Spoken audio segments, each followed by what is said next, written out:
I never thought I'd be the kind of person to betray someone I loved, least of all my sister. But there I was, standing at the precipice of a decision that would change everything.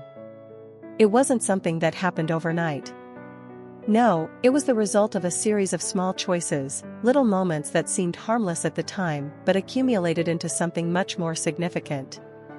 I always believed in loyalty, in the bond of family, but life has a way of testing those beliefs in ways you never see coming.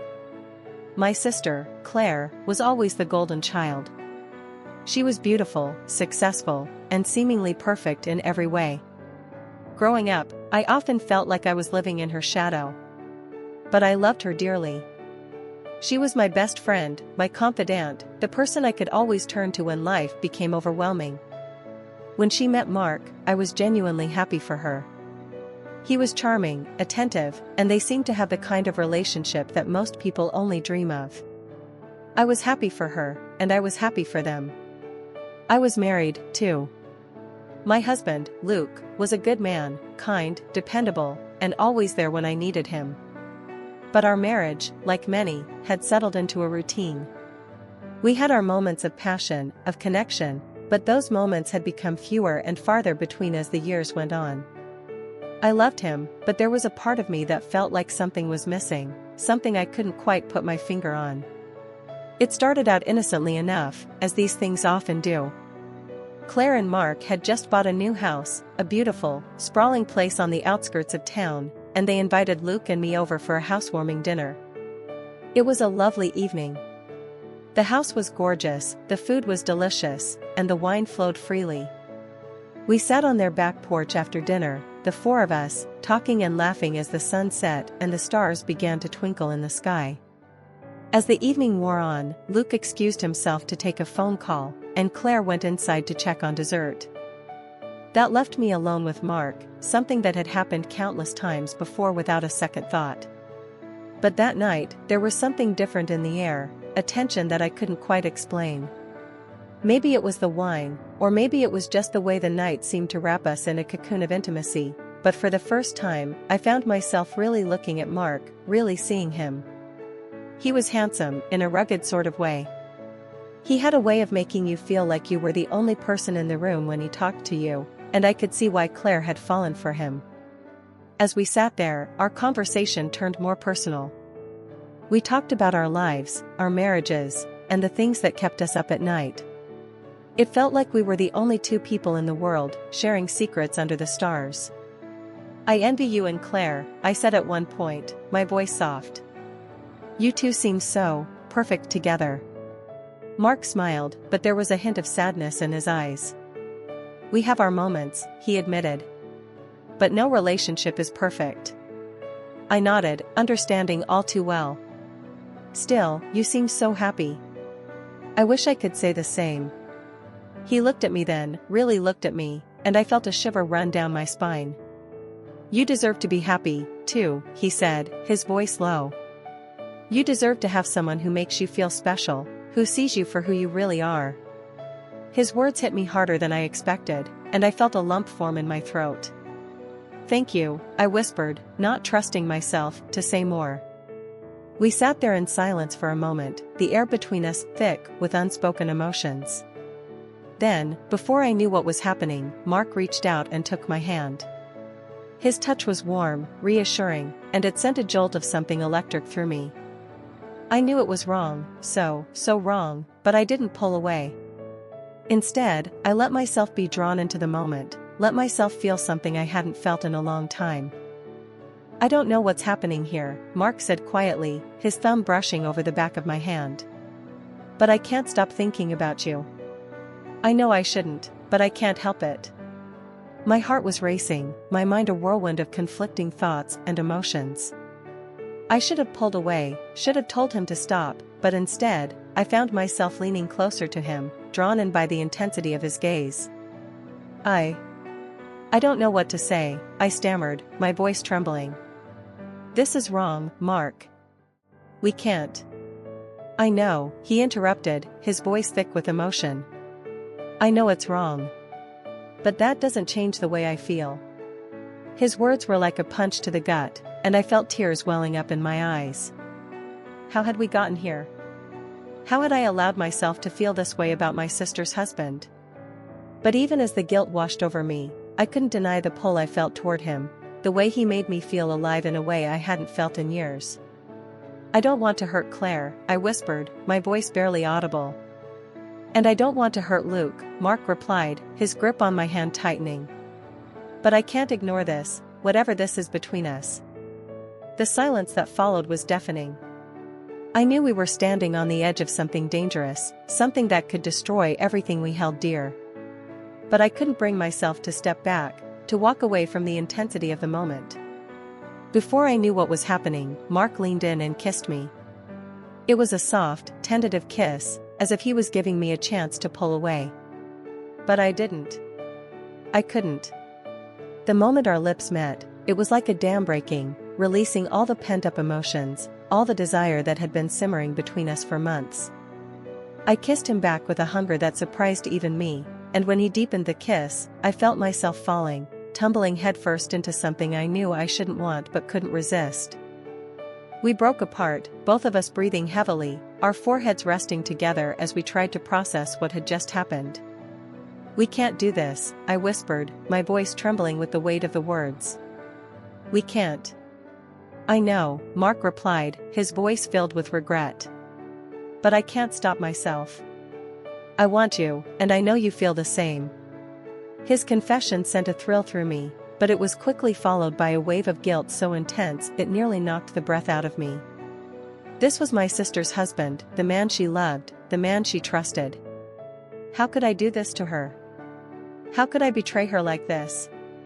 But even as the guilt gnawed at me, I couldn't deny the pull I felt toward Mark, the way he made me feel alive in a way I hadn't felt in years. It was wrong, so wrong, but the temptation was overwhelming, and I found myself unable to resist. "We have to stop," I said, though my voice lacked conviction. Mark nodded, but instead of pulling away, he cupped my face in his hands and kissed me again, this time with a desperation that matched my own.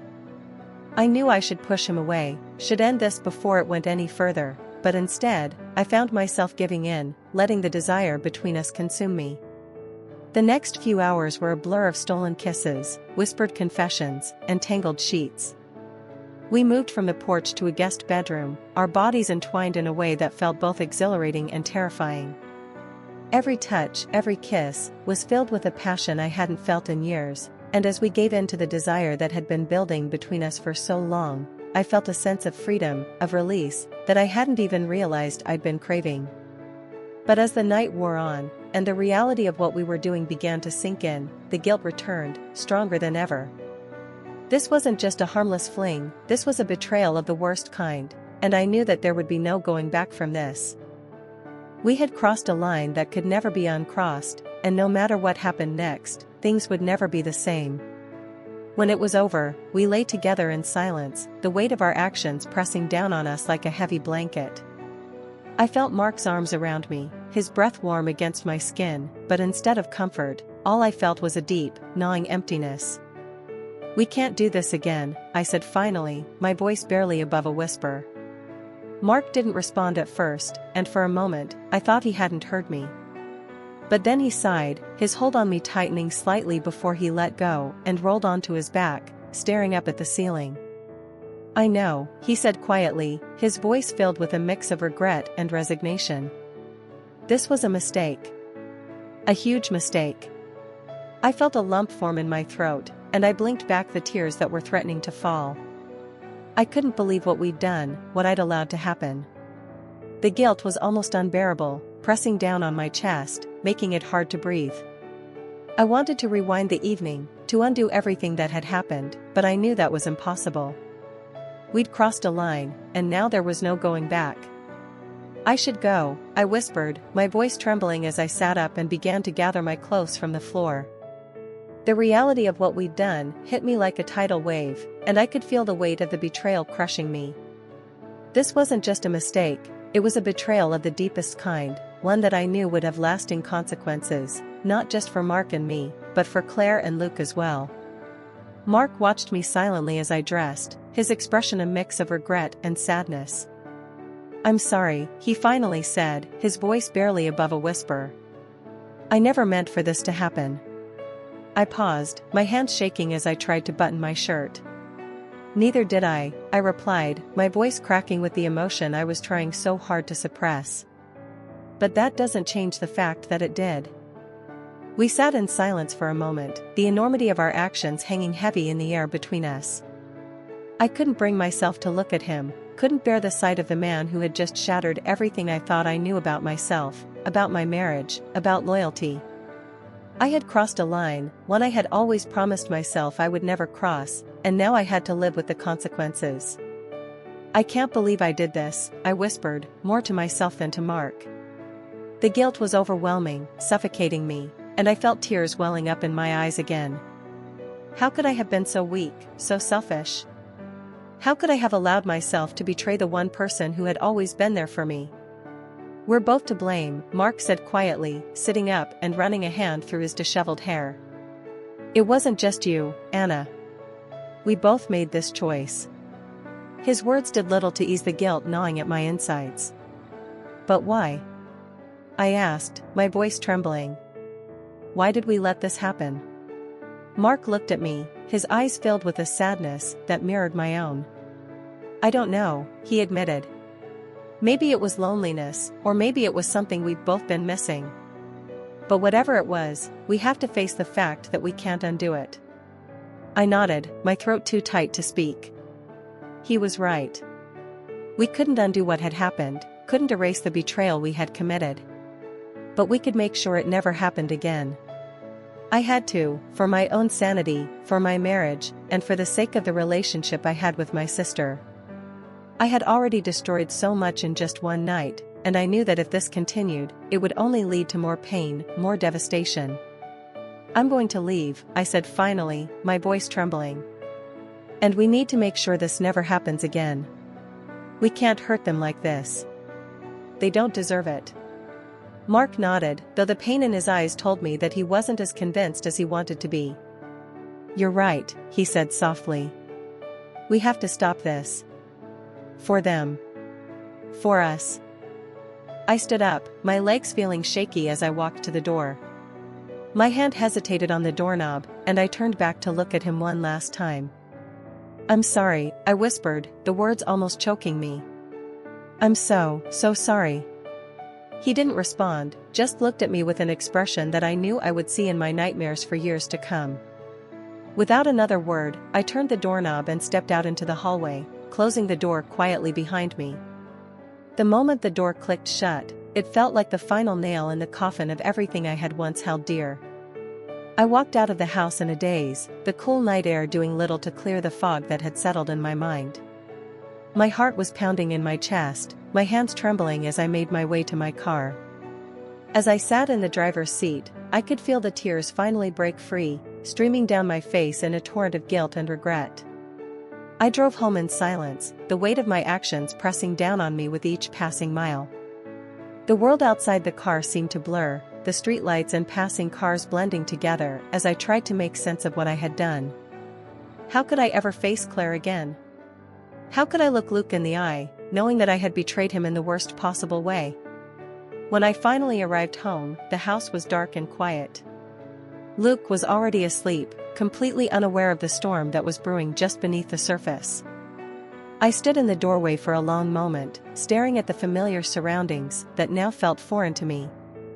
Everything had changed in just one night, and I wasn't sure how I would ever find my way back to the life I had before. I quietly made my way upstairs, careful not to wake Luke. As I entered our bedroom, I could hear his soft, steady breathing, a sound that had always comforted me but now only served as a reminder of the betrayal I had committed. I changed into my pajamas, my hands still trembling, and slipped into bed beside him. The mattress dipped slightly under my weight, and I held my breath, praying that he wouldn't wake up and see the guilt written all over my face. But Luke remained asleep, blissfully unaware of the turmoil that was raging inside me. As I lay there in the dark, staring up at the ceiling, the events of the evening replayed in my mind on an endless loop. I couldn't escape the guilt, the shame, the overwhelming sense of dread that filled me as I thought about what was to come. I had betrayed not only my sister, but also my husband, the man who had stood by me through thick and thin, who had loved me unconditionally. And now, I had to live with the consequences of that betrayal.